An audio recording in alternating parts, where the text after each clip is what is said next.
Bom, bom dia a todos.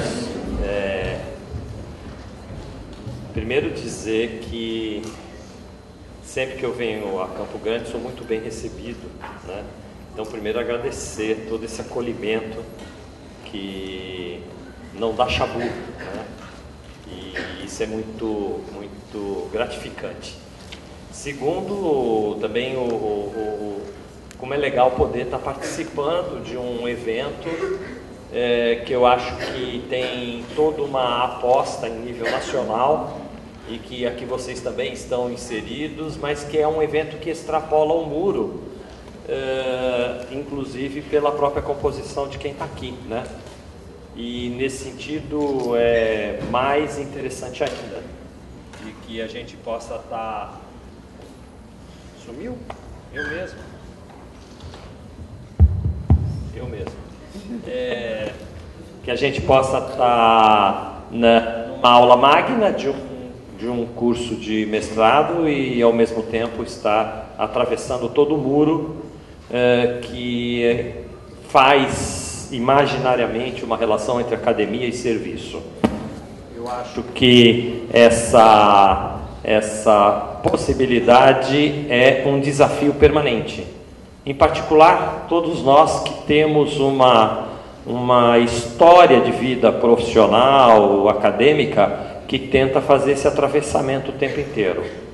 Então, eu tenho uma formação na área de medicina, isso há muitos anos atrás, né? Eu me formei, estou fazendo agora exatamente 41 anos de formado em medicina esse ano. E nesse longo trajeto eu sempre tive uma aposta da minha própria formação, que era a aposta de não aceitar a separação dos muros entre esses dois grandes lugares, a academia de um lado e o serviço do outro.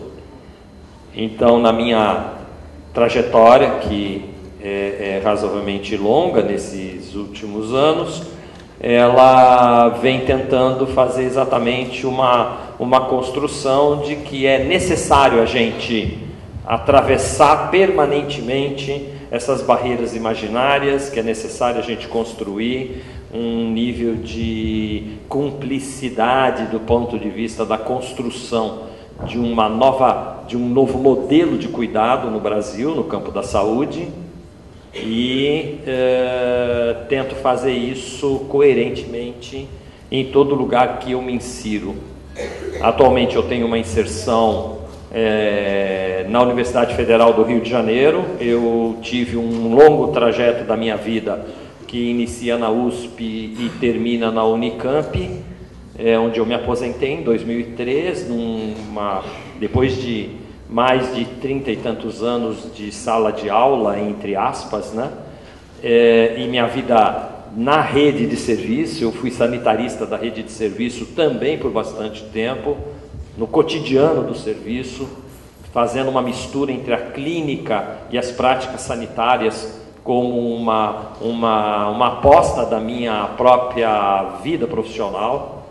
E depois de um tempo, saindo da Unicamp, eu acabei me inserindo de novo na universidade, mas aí no Rio de Janeiro, onde eu atualmente sou professor titular de saúde coletiva, num campus que é um desses campos de interiorização, que é na cidade de Macaé, no norte fluminense. A gente também tem feito esse esforço de fazer o tempo inteiro esses atravessamentos dos territórios, e eu não consigo entender que a gente possa fazer uma aposta de um novo modelo de cuidado no campo da saúde se a gente não fizer essas rupturas entre a academia e o serviço, no sentido de buscar sempre os poros que nos conectam. E esse tem sido o foco permanentemente da minha própria aposta na produção de conhecimento. E nesta direção tem certos desafios que eu vou comprando junto com as equipes no cotidiano do serviço, no meu contato multiprofissional, com a prática cotidiana dos trabalhadores, com o mundo dos usuários dentro do serviço, com as demandas que tem do ponto de vista da formação e da da pesquisa na universidade e vou tentando, junto com um monte de gente que trabalha comigo, senão seria inviável isso, pegar certos desafios e produzir uma devolução nestes desafios na minha conexão com o cotidiano, né, das práticas de cuidado. E esses desafios, eu olho para eles numa conversa muito intensa com os trabalhadores dos serviços. Porque se eu conseguir me conectar com os trabalhadores do serviço, de uma certa maneira, essa finalidade do ponto de vista da academia, para mim, ela é muito bem cumprida. Então eu olho muito mais isso do que os quesitos burocráticos da universidade, né? E os quesitos burocráticos da universidade vêm como efeito e não como objetivo meu. Então o meu objetivo é sempre ir atrás desse diálogo.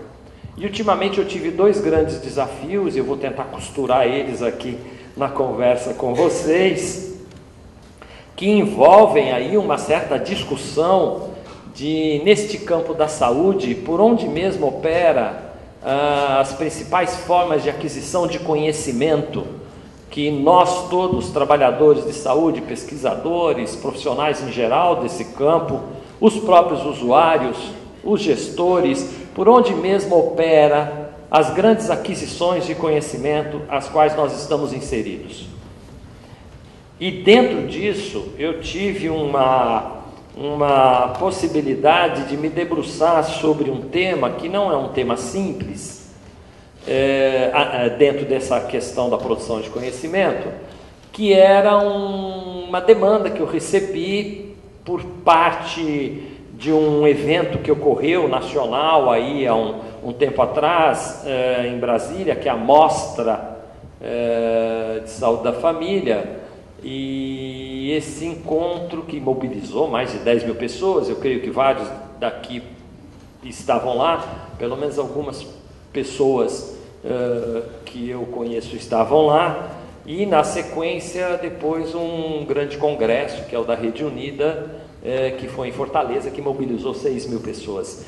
E eu tive um desafio que era a ideia de, na minha experiência, o que é que mais me instigava hoje para pensar grandes questões nas práticas cotidianas das equipes de saúde nos territórios.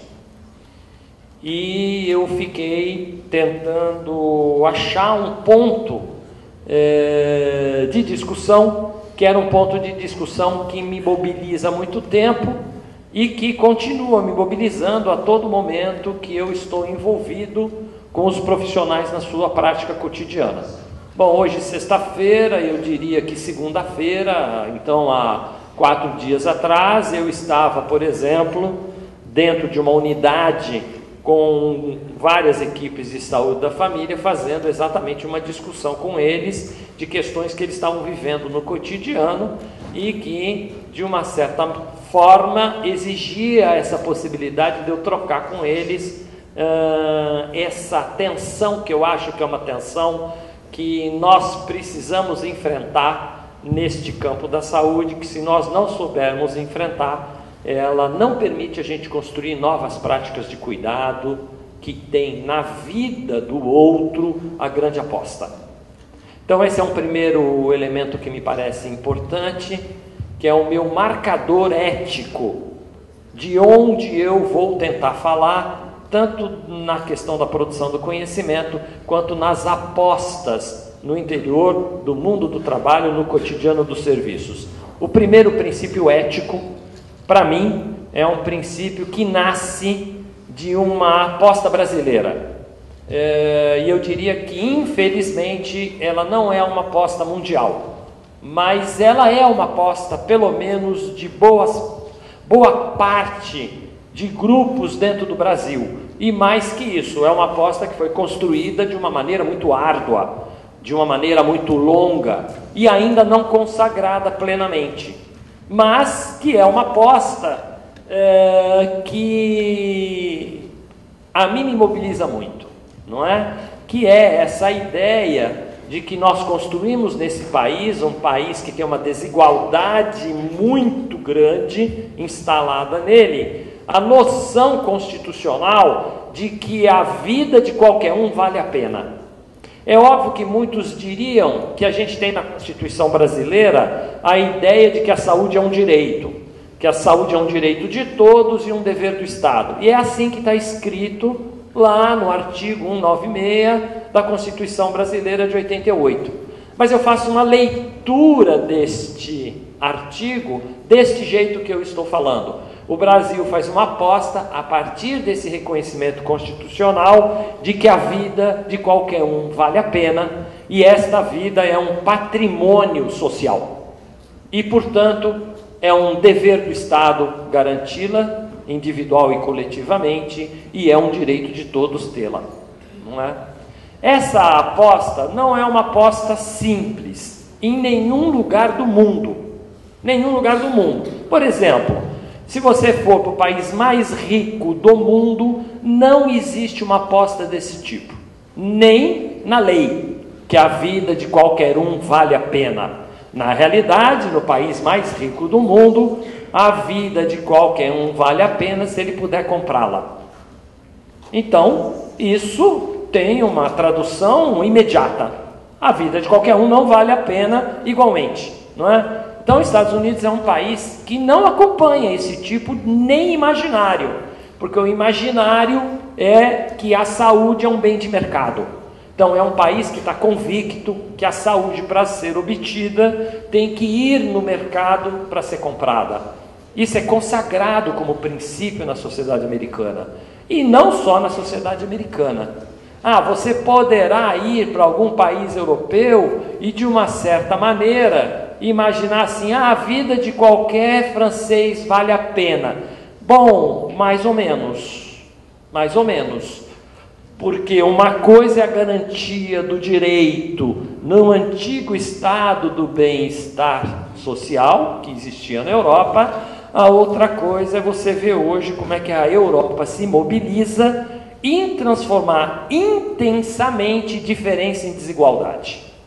Então, se você andar pelos países europeus, então não é só um país que nem a França, você pode andar pela Espanha, você pode andar pela Alemanha, você pode andar pela Itália, ou seja, você pode fazer um percurso em vários países europeus e você vai ver que há um esforço de que a diferença entre o europeu e o não europeu se institui como desigualdade. Quando a diferença se institui como desigualdade, ela se institui como uma relação vertical de alguém sobre o outro e não de alguém com o outro, não é? Então, quando a diferença não é desigualdade, quando a diferença do outro me enriquece, a minha relação é com o outro.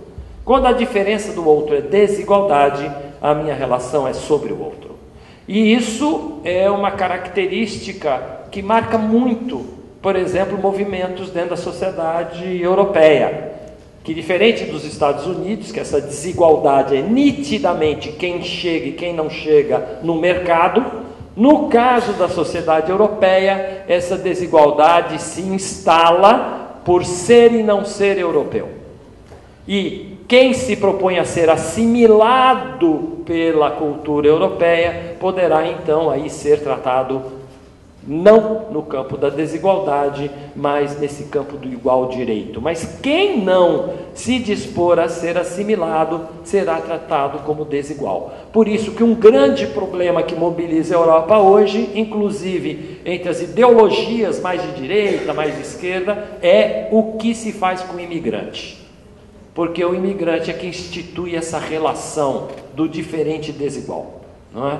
É só você ver a recente eleição da Comunidade Europeia e você vai ver que todos que ganharam o primeiro lugar foram candidatos de uma postura fascista em relação aos imigrantes, né? Então isso tem um grande apelo na sociedade europeia contemporânea. E o Brasil? Bom, o Brasil é um país que, apesar de fazer uma grande aposta de que a vida de qualquer um vale a pena, a gente tem uma árdua possibilidade ainda a percorrer para construir isso. Por quê? Porque nós somos sim um país em que a diferença é desigualdade. E não é obrigatoriamente dentro da mesma lógica americana e dentro da mesma lógica europeia. Por exemplo, é muito difícil dizermos no Brasil quem é imigrante e quem não é imigrante. Por quê? Porque é um país de imigrantes. Então você é capaz de chegar em qualquer grande cidade brasileira e tentar perguntar, a partir de que geração você pode dizer que todo mundo é brasileiro? Você não terá respostas tão lisas, não é? Porque, diferentemente da Europa, nós somos um país muito ocupado pela imigração. É óbvio que nós poderíamos estar falando dos povos indígenas, dos povos que aqui estavam, e aí sim nós temos um grande drama em relação a esse tipo de processo, não é? Que é, mesmo que imaginariamente se reconheça o outro como povo, isso não tem superado a relação de diferença como desigualdade. Mas nós temos uma outra instalação da desigualdade, que é a nossa desigualdade construída historicamente, que é uma desigualdade que não tem um traço obrigatoriamente econômico e nem um traço obrigatoriamente desse imigrante estrangeiro, mas ela tem um traço da desigualdade social. Então o Brasil ele tem uma longa construção deste processo de que socialmente a diferença se institui como desigualdade. Então nós temos as elites, sejam intelectuais, sejam as elites econômicas, sejam as elites no espaço da ciência, que elas têm uma postura muito elite sobre si mesmo e, de uma certa forma, uma grande visão de exclusão dos outros que não pertencem ao seu próprio grupo. O Brasil é um país que faz isso, é um país que tem essa tradição. Nós temos uma tradição que é muito ruim para nós, que é, para superar a noção que a vida de qualquer um vale a pena, nós precisamos superar essa produção em nós, essa produção de que este outro diferente socialmente não é um desigual, ele é uma outra forma de produção de existência. E aí este desafio é o desafio que o Sistema Único de Saúde tenta enfrentar. Por isso que o Sistema Único de Saúde é um sistema que exige da gente muita clareza e muita ética, e uma aposta de que é possível fazer um país diferente, não é? O Sistema Único das políticas no plano do Estado que nós temos nesse país é talvez aquele que mais no cotidiano cria para nós grandes desafios, porque ele, de uma certa maneira, ele cria o desafio que ali, naquele encontro diário que nós, trabalhadores de saúde, temos com quem chega a nós, em qualquer lugar, seja no território, seja dentro de um serviço, em qualquer lugar, a gente tem um desafio brutal, que é o de perceber este processo da diferença do outro, mas o de não instituir uma relação de desigualdade com o outro.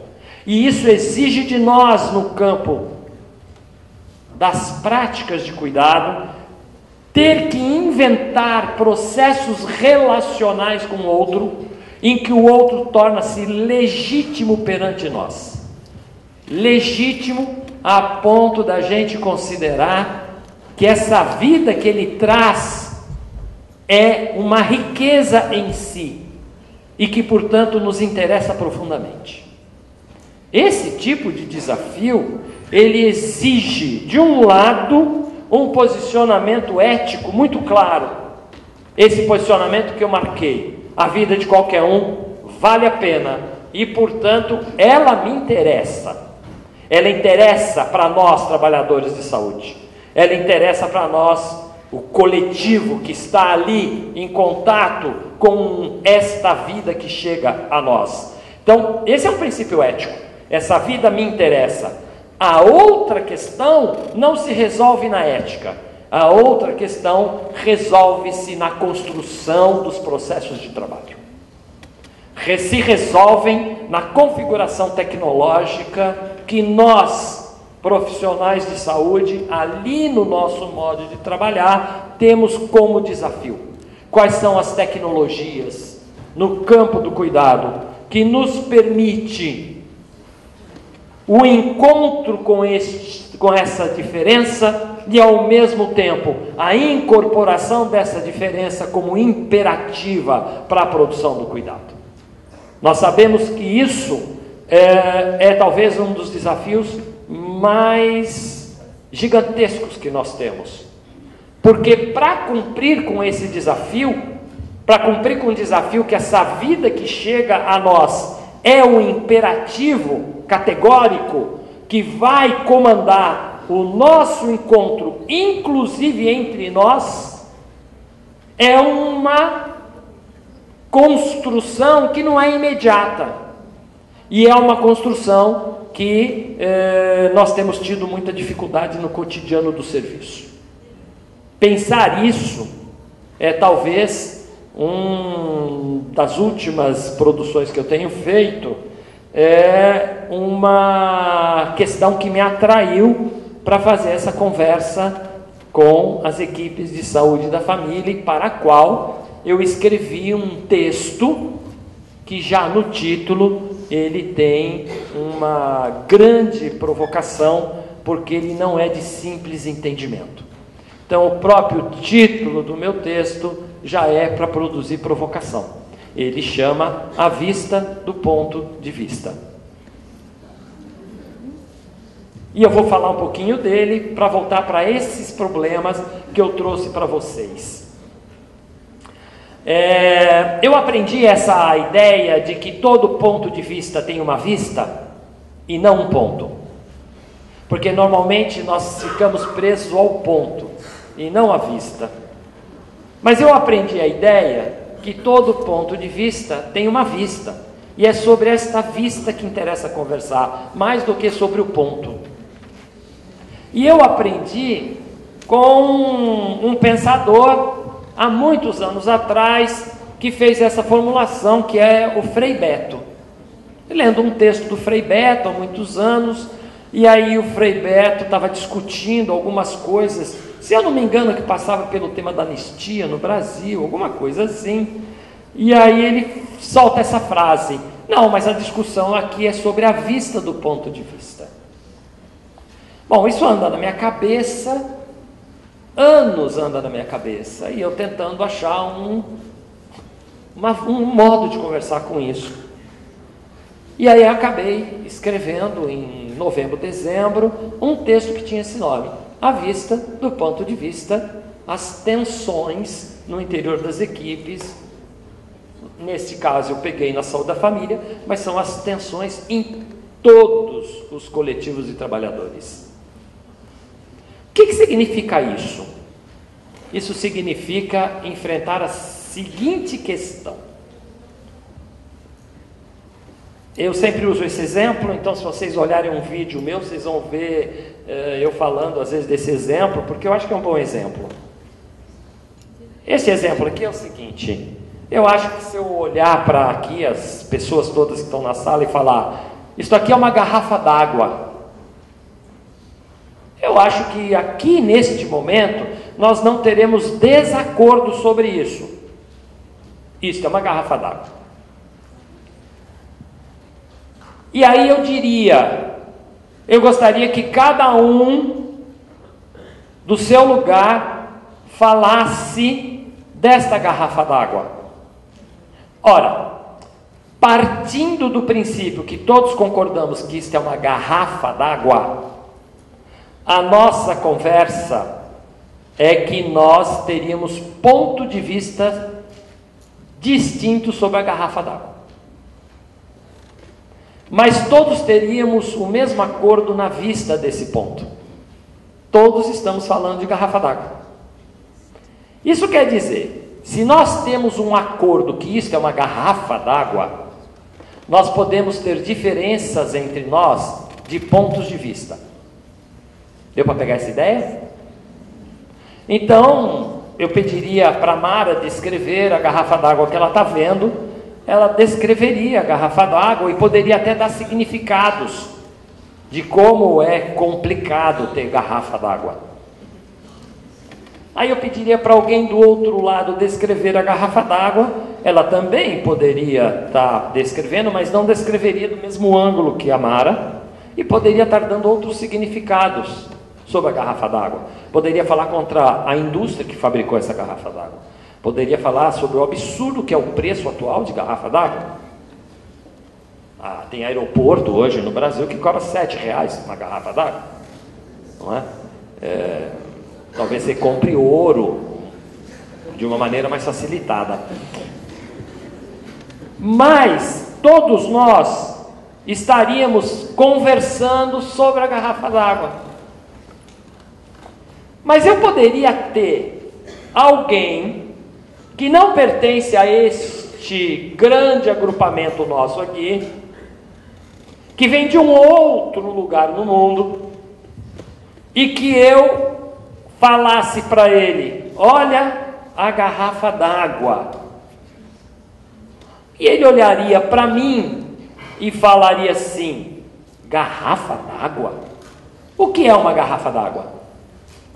Isto não é uma garrafa d'água, isto é uma prisão de água. Esta pessoa não conceberia jamais a ideia de que nós estaríamos olhando a mesma coisa. Ele teria uma divergência, não do ponto de vista, ele teria uma divergência da vista do ponto.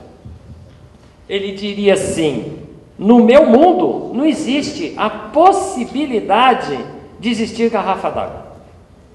Existem sim águas livres e águas aprisionadas. Esta é uma água aprisionada e não me agrada. Ora, nós sabemos que existem algumas línguas que não têm os 6 pronomes pessoais que nós temos. Nós, desde pequenininho, a gente é ensignado. Eu uso isso de uma frase do Deleuze, e eu gosto muito. Desde pequenininho, quando a gente vai para a escola ser alfabetizado, mas antes de ser letrado, quando a gente tem as conversas familiares desde pequenininho, nós somos ensignados a noção real que no mundo existem 6 pronomes pessoais, com alguma variação: eu, tu, ele, nós, vós, ele. E aí algumas variações: o ele sempre vem antes, o ela sempre vem depois. E isso é uma figura que eu chamo de ensignar, usando essa palavra do Deleuze.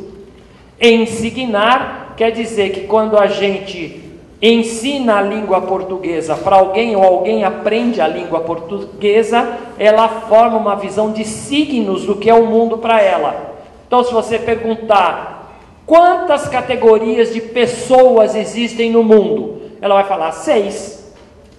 Eu, tu, eles, nós, vós, eles.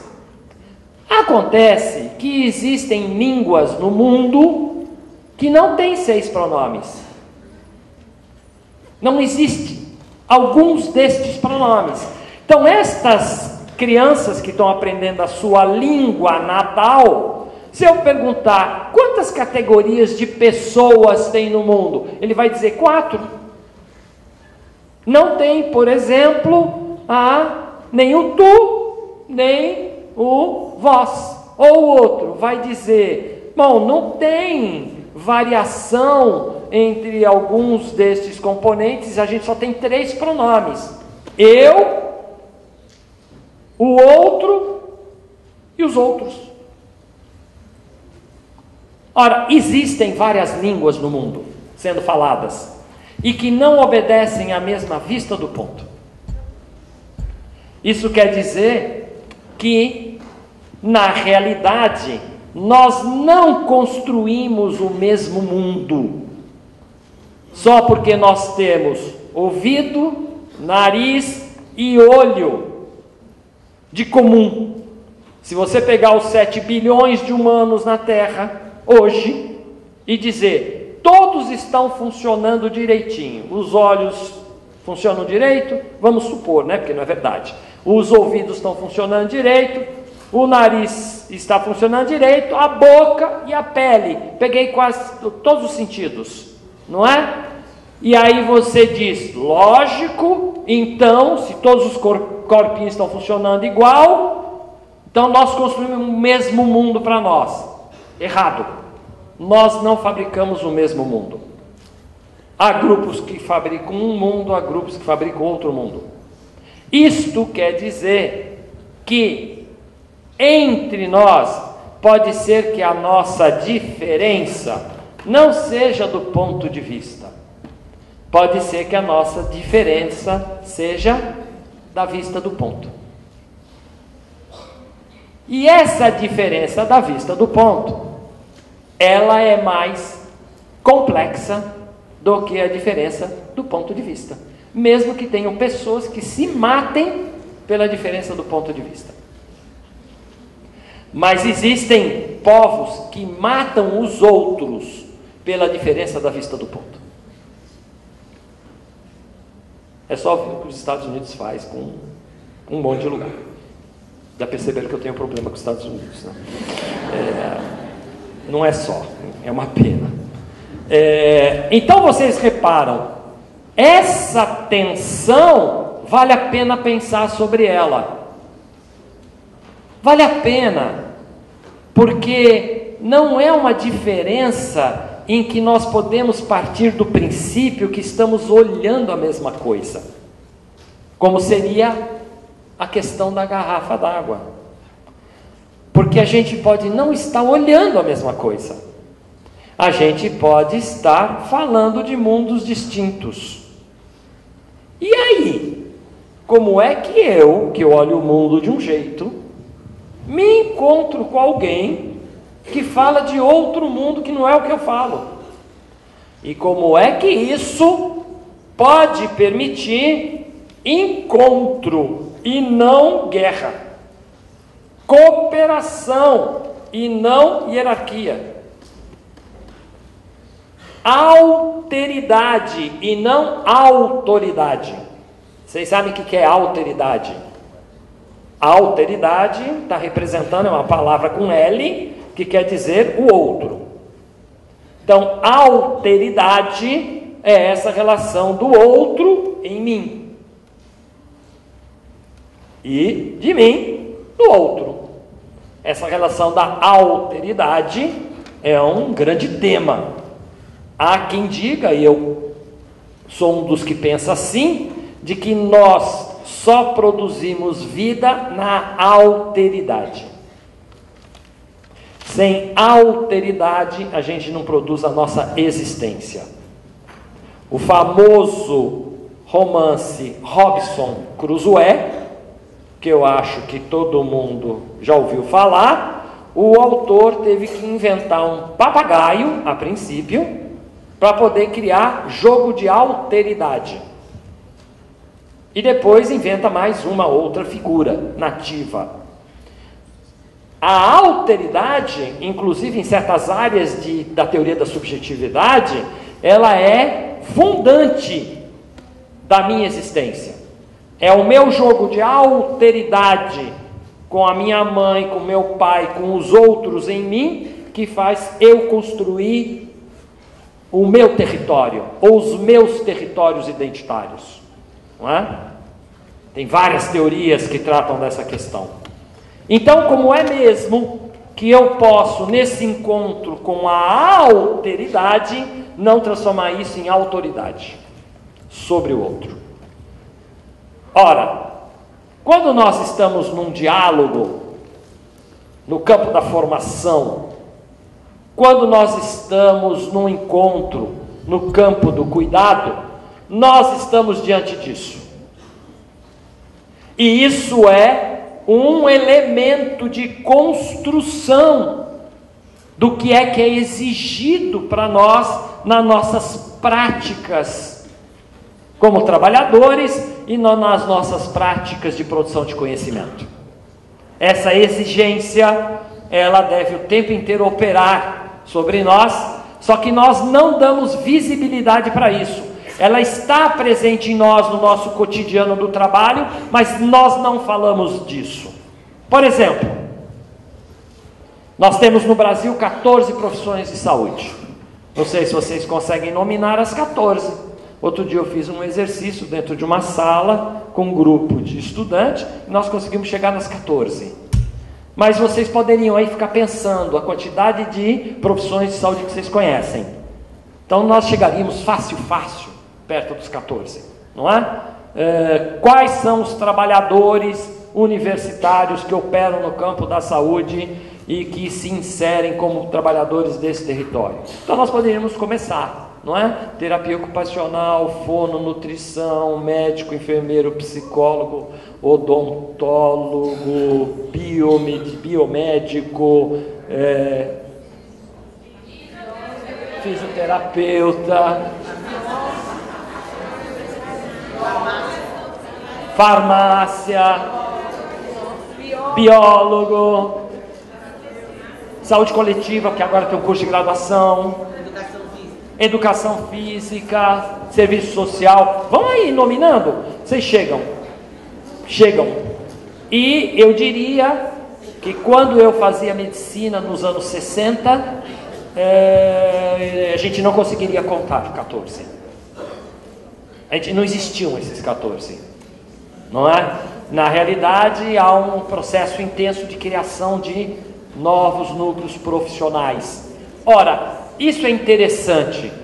Nós profissionais, ali no cotidiano do serviço, quando nós nos encontramos um com o outro, o que a gente faz com a diferença do nosso ponto de vista e o que a gente faz com a diferença da nossa vista do ponto? A experiência cotidiana não é muito legal, na maioria dos casos. A saída que muitas profissões têm na relação com a diferença do ponto de vista da outra profissão, ou da vista do ponto da outra profissão, ela se resolve por autoridade. E inclusive dentro de regras de lei, e não no debate do conhecimento. Por exemplo, o médico, quando está tendo uma tensão de ponto de vista e de vista do ponto com o psicólogo, ou com o enfermeiro, ou com o terapeuta ocupacional, como ele resolve este problema? Com o conselho regional. A enfermagem, quando está tendo este tipo de problema, como que ela resolve? Com o conselho regional. E a físio? Com o conselho regional. Isso quer dizer que nós temos um mecanismo de gestão da tensão no cotidiano que não é no campo da discussão da natureza do ponto de vista e da vista do ponto. Não é isso que a gente conversa. A gente praticamente, eu vou falar do médico, né, porque profissionalmente eu tenho mais autoridade a falar da minha profissão, não vou falar da profissão dos outros. Dentro de uma certa tensão, eu levanto a bandeira e falo, mas isso é ato médico, você está fazendo exercício ilegal da medicina. E essa divisão foi no campo do conhecimento? Foi no campo das experiências? Como é que se definiu isso? Bom, no Brasil a gente conseguiu dizer que a acupuntura, que é um saber milenar da medicina chinesa, é ato médico. Então dá para ver como é que a gente resolve essa questão. Não é na discussão do conhecimento. E isso cria uma tensão que não é fácil de manejar. Esta tensão, se ela não vai para a natureza da diferença, se ela apela para um de fora para controlar, e este de fora é pelo poder político, financeiro, administrativo, burocrático, jurídico, se é um de fora que regula, a tensão que opera por dentro, ela não desaparece, ela fica ali o tempo inteiro pedindo passagem.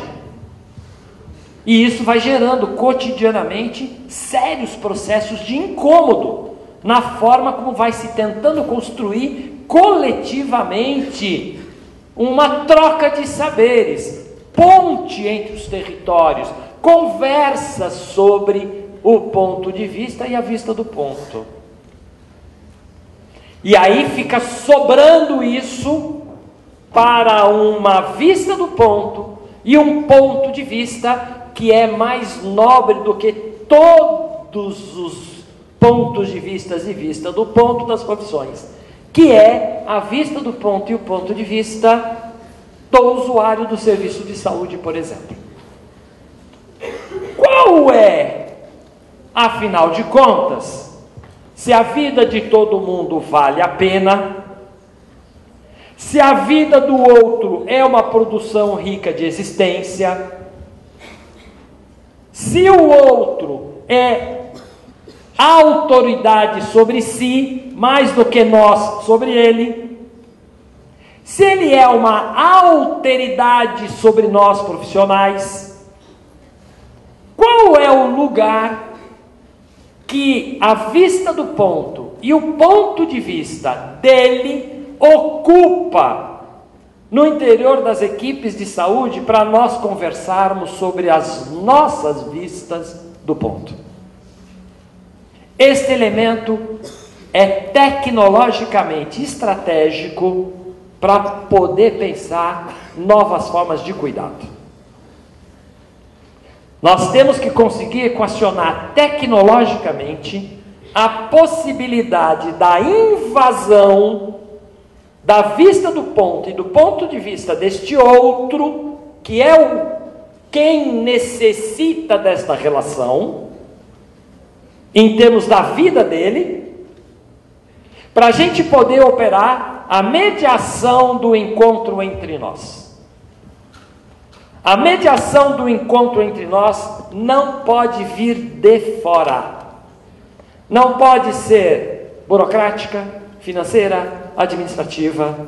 Do ponto de vista do cuidado, o processo regulatório do encontro entre nós tem que vir de dentro do encontro do cuidado. E esse de dentro do encontro do cuidado é o que vem dali, daquela vida que é a vida que dá riqueza à produção do cuidado, que é a vida deste outro que dá sentido ao nosso trabalho. Este mecanismo, ele é chave para a gente poder tratar das nossas diferenças sem que ela caia nas relações autoritárias entre nós. E para que a gente possa eliminar a impossibilidade da conversa e instituir a cooperação entre os nossos saberes e fazeres em função de algo que dá sentido ao nosso trabalho, que é essa vida do outro que produz o significado de que para que serve o campo de saúde. O campo de saúde tem valor de uso, porque é este outro que dá valor de uso para ele. Não é porque nós damos valor de uso para ele. Concordo que a ciência é um elemento que agrega para nós, mas ela não é imperativa nesse território. Dou um exemplo dramático que a gente vive no campo do cuidado. E eu acompanho isso porque isso me interessa. Poderíamos dizer que diante da existência de grandes coletivos de indivíduos acometidos de tuberculose nesse país, que nós praticamente, com raras exceções, não temos nenhuma dificuldade no plano do conhecimento e no plano do manejo de certas técnicas diagnósticas e terapêuticas a dar conta da imensa maioria dos acometimentos de tuberculose pulmonar. Não teríamos nada que possa, não temos nada que pode nos impedir de gerar procedimentos diagnósticos, estadiamentos, possibilidades de intervenções em relação ao agente, possibilidade de medir as capacidades de resistências, instituir terapias alternativas do ponto de vista da antibiótico terapia, da quimioterapia e coisa desse tipo. No entanto, quando você acompanha um coorte, como na cidade do Rio de Janeiro, por exemplo, um coorte de indivíduos acometidos de tuberculose, e vai acompanhando eles na inserção do cuidado, você tem, apesar de não ter nenhuma limitação no conhecimento científico, você tem fracasso terapêutico numa quantidade assustadora. E aí, quando você vai discutir com as equipes que cuidam disso, a resposta imediata deles é botar culpa no paciente. Jamais eles imaginam a possibilidade de que o mundo do processo de trabalho deles, o mundo de cuidado deles, é feito de tal maneira prisioneiro de um certo formato de saber que eles não entendem nada da obra de arte que é a vida do outro. Nada. Se você perguntar, mas quem é esse fulano que está aí no fracasso terapêutico e tal? Ele não sabe te dizer. Ele não sabe falar da vida real. Ele sabe te apontar coisinhas no protocolo. Mas ele não conhece essa obra de arte que é a vida do outro. Ora, imagina como é que você constrói agregação de saberes diferenciados entre nós, vários profissionais de saúde, numa relação de produção de cuidado equivalente com o outro, se o outro não é uma obra de arte que me interessa. Porque eu já instituí com o outro um nível tal de desigualdade que a minha relação é sobre o outro. Ele não é nada mais do que meu objeto. Então a vida dele pouco me importa. E aí o que importa é a quantidade de fracasso terapêutico que se gera. Ora, a equipe de saúde da família investe maciçamente no hiperdia. É tomada pelo hiperdia. Você fica um dia no cotidiano de uma equipe, dos agentes, dos profissionais, você vê o consumo que isso produz. E aí você fala, agora nós vamos fazer uma avaliação do impacto, da quantidade de trabalho que você põe neste programa e os resultados obtidos. E você vai se assustar, e eu vou ser pesado, da quantidade de trabalho inútil. E isso inquieta. Inquieta profundamente. O que é que nós estamos perdendo? Nós estamos perdendo tudo, do ponto de vista do cuidado. Poderia dizer que eu preenchi a planilha do hiperdia direitinho, que eu cumpri o protocolo direitinho, que eu estou medicando e diagnosticando direitinho.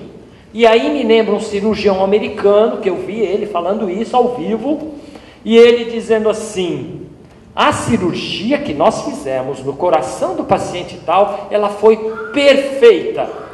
Pena que o cara morreu. E ele publicou isso como artigo científico, da perfeição da técnica. Aí a gente fala isso, eu estou perfeito. Pena que nós estamos perdendo todos os hipertensos e diabéticos. Não estou conseguindo impedir a amputação de pé. Não estou conseguindo. A amputação de pé continua sendo imperativa para uma boa parte de milhões de pessoas nesse país, mesmo que estão inscritos no hiperdia. Quem está fracassando? A forma de conformação do nosso cuidado. A maneira pela qual a gente não entendeu o que é que nós temos que manejar nesse encontro cotidiano. Que tipo de conhecimento é chave para que este cuidado no hiperdia, na tuberculose, em qualquer campo do cuidado, ele tenha correspondência da nossa capacidade de gerar bons resultados? A gente não entendeu. A gente ainda não conseguiu perceber como esta vida do outro é o elemento mais chave para poder desenhar qual é o sentido do nosso conhecimento, qual é o campo tecnológico da nossa intervenção. A gente continua numa postura imperativa, transformando diferença em desigualdade, no interior da equipe, e da equipe em relação aos usuários. E isso se repete no processo de formação. Infelizmente, muitos dos nossos alunos, desde o primeiro minuto nos cursos, aprendem isso. Como que eles vão ser bacanas, como eles vão saber da vida do outro, como eles sabem tudo sobre o outro que o outro precisa, mesmo o outro não podendo abrir a boca para conversar com eles. E qualquer um daqui que vire paciente de uma equipe, de vocês mesmos, vocês vão ficar horrorizados com isso. Façam o exercício de serem usuários de vocês. Óbvio que eu não estou acusando vocês aqui, estou falando dos milhões de trabalhadores de saúde. Bote o trabalhador para ser usuário do seu próprio trabalho, e você vai ver que muitos vão ficar horrorizados. Porque vai começar pela seguinte questão: não fale, porque eu não estou nem tendo tempo de te escutar. O que é uma mentira. O que é uma mentira. E aí você, quando está no lugar do usuário, você fala, que horror. Só que, de repente, você está do outro lado fazendo o horror. E, infelizmente, nos nossos espaços acadêmicos, a gente ensina muitas vezes os nossos alunos a esse tipo de prática.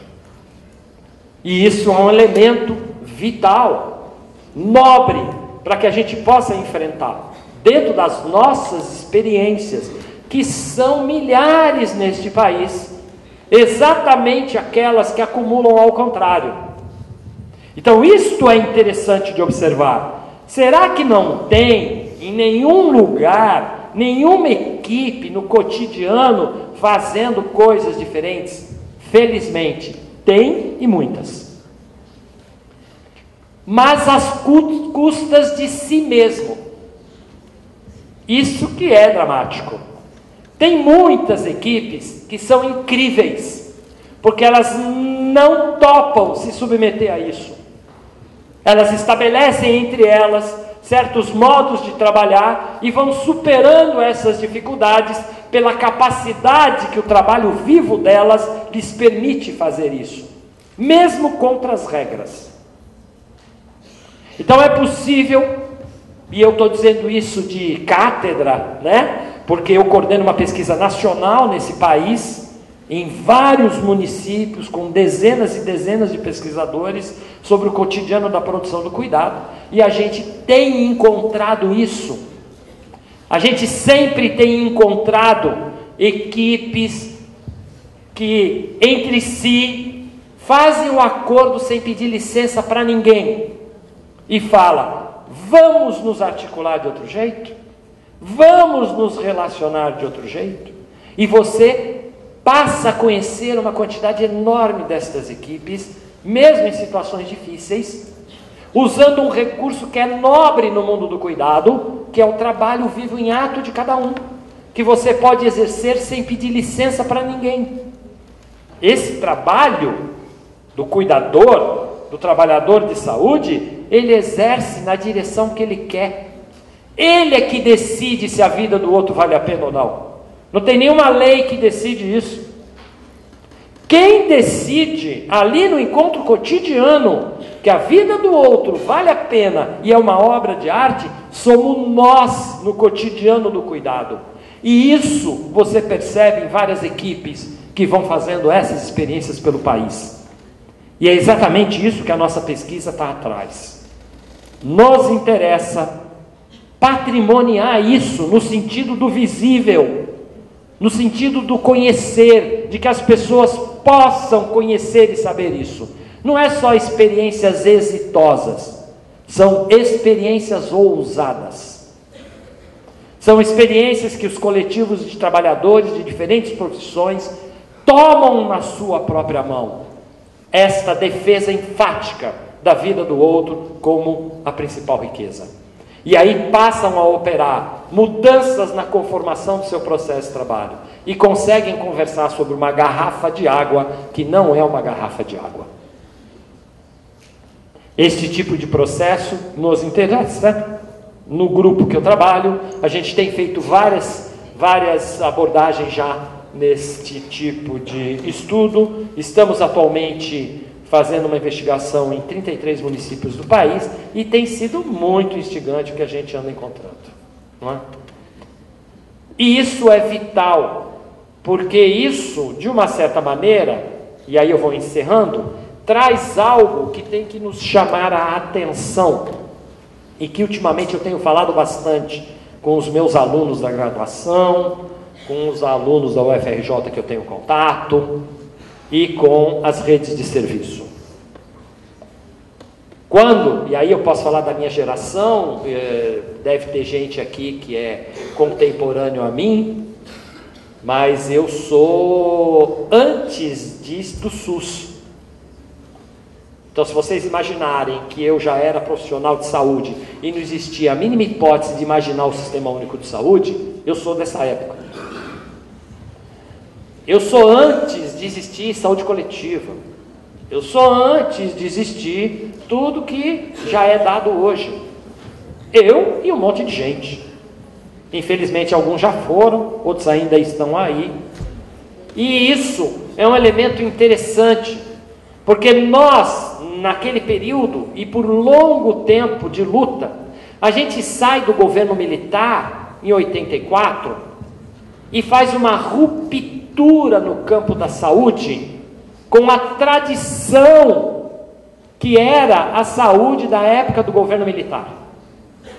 Inventar toda a formulação do Sistema Único de Saúde, que pertenceu a milhares e milhares de pessoas, milhares, não adianta dizer que foi um ou foi outro, não foi um, foi nem outro, foram milhares e milhares de pessoas que participavam como trabalhadores, como sindicalistas, como movimento social, em diferentes áreas, como intelectual, na universidade, na rede de serviço, estudantes. Estas milhares de pessoas saem da ditadura e inventam uma novidade que esse país nunca teve. A saúde é um direito de todos, um dever do Estado. A vida de qualquer um vale a pena, e nós precisamos construir uma política nessa direção, que é do Sistema Único de Saúde. A gente sai e inventa algo novo na saúde. O que não ocorre nas nossas universidades. Eu tenho falado disso sistematicamente, porque isso tem sido um entrave brutal. As universidades aonde a gente trabalha como docente, aonde os alunos são formados profissionalmente, ainda é a universidade que a ditadura fabricou em 1966 nesse país. A gente não rompeu com a universidade da ditadura até hoje. A gente só faz curativos e arremedos. Isso custa. Isso custa muito. Porque a gente não consegue inventar seriamente, a não ser de modo experimental, que nem no sul da Bahia, a gente não consegue inventar seriamente uma universidade que banca que os 14 profissionais da saúde não devem entrar por um vestibular profissão, mas devem entrar por um vestibular ou pela seleção, que não é nem mais vestibular, eu sou antigo, campo.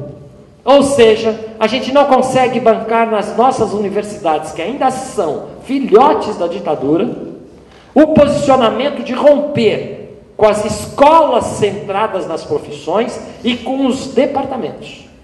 E a gente não consegue formar um processo ousado de fabricar os profissionais de saúde num grande território chamado campo da saúde, em que todos entrariam neste campo e teriam o primeiro ano em comum, o segundo ano em comum, muito do terceiro ano em comum, e só depois iriam para a terminalização profissional. A gente não consegue, mas o SUS precisa disso. E é muito interessante, porque a gente tem que conseguir falar disso pelo menos, porque se a gente não fala disso, a gente acha que o SUS é que é defasado, quando na realidade defasado são as profissões e as universidades.